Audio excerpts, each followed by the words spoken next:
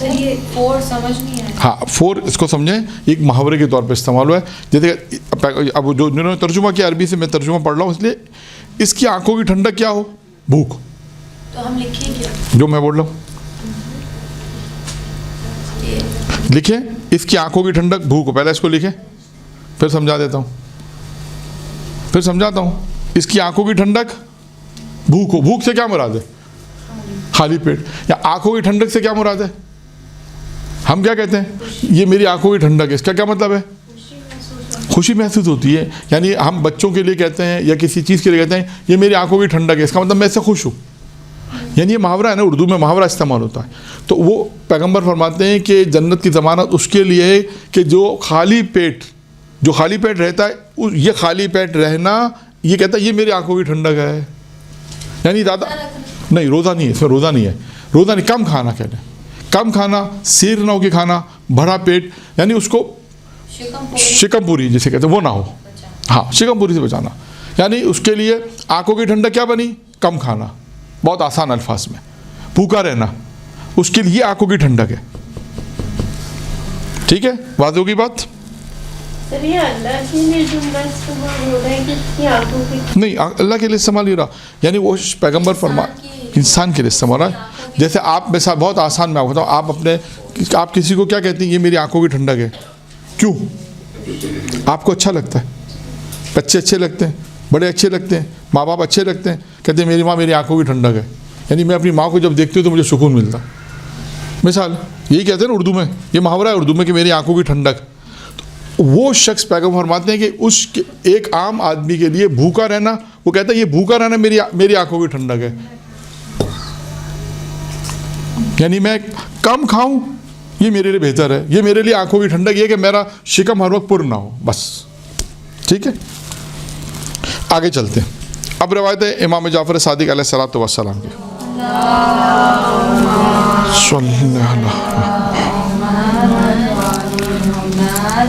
امام نے فرمایا کہ اللہ تعالیٰ نے مومن کو جنت کی ضمانت دی 4 کام میں. مومن کو ضمانت دی جنت کی ضمانت دی 4 کاموں کے لیے. 4 کام کیا ہیں؟ پہلا کام خدا کی ربوبیت کو مانے توحید کا اقرار. لا الہ الا اللہ اللہ کے سوا کوئی معبود نہیں ہے. پہلی چیز کیا ہوئی؟ دیکھیں یہاں پر بھی خدا آیا. ہاں اور دیکھیں یہاں پر پہلی چیز خدا آئی. پہلے پیغمبر کی ایک روایت ہے کہ اللہ کے لیے مخلص ہو جاؤ. یہاں پر پہلے اللہ کو ماننا ہے. پھر وہ والی روایت میں کیا ہے؟ اللہ کے لیے مخلص ہو جاؤ. پہلے اللہ کو ماننا ہے کہ اللہ کے سوا کوئی معبود نہیں ہے اور دوسرے میں کیا ہے پھر اس روایت کو دیکھیں اس میں کیا ہے؟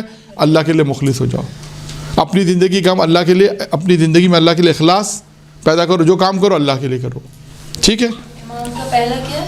اللہ کی توحید کا اقرار. توحید کا اقرار. 2 حضرت محمد مصطفیٰ صلی اللہ علیہ وسلم اس کے رسول ہیں. صلی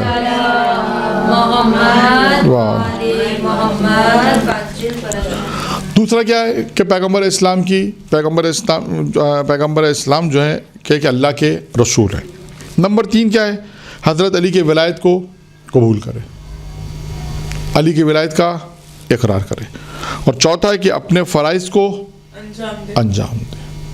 یہ 4 چیزیں ہیں جو چھٹے آخر میں فرمایا تو خدا اس سے اپنے جواہر رحمت میں ٹھہرائے گا. جواہر رحمت یعنی وہی جنت میں جواہر رحمت. جنت ایک رحمت میں سے تو اس کا مطلب یہ ہوگا اللہ اسے جنت بھیجے گا بشرط کہ یہ 4 چیزیں انجام دے. دیکھیں پہلی کیا ہے؟ توحید. دوسری رسالت. تیسری امامت ہے. چوتھی فرائض کے انجام. بہت سمپل اور آسان ہو گیا. توحید رسالت امامت اور اپنے فرائض کی ادائیگی وہی تمام واجبات کی ادائیگی. اب اس میں نماز روزہ حج زکوٰۃ خوم صلہ رحمی تمام واجبات اس کے اندر آ جائیں گے. جی فروع دین اس میں آ جائیں گے. اور پہلی والی میں اصول دین آ جائیں گے. توحید رسالت بہت پہلے اگر پہلے 3 کو دیکھیں تو اصول دین ہے اور چوتھے کو دیکھیں تو فروع دین ہو جائے گا. اس طرح ہو جائے گا. ٹھیک ہے یہاں تک ہماری بات ایک مکمل ہو گئی. ایک اور حدیث. اب آتے ہیں 2 حدیثیں تقریباً 2-3 حدیثیں اور ہیں. پھر انشاءاللہ تعالیٰ اس کی جتنی ہو سکتی اتنی تشریح آپ کے سامنے بیان کریں گے. یہ حدیث ہے. اب آئیے یہ حدیث ہے حضرت محمد مصطفیٰ صلی اللہ علیہ وآلہ وسلم. محمد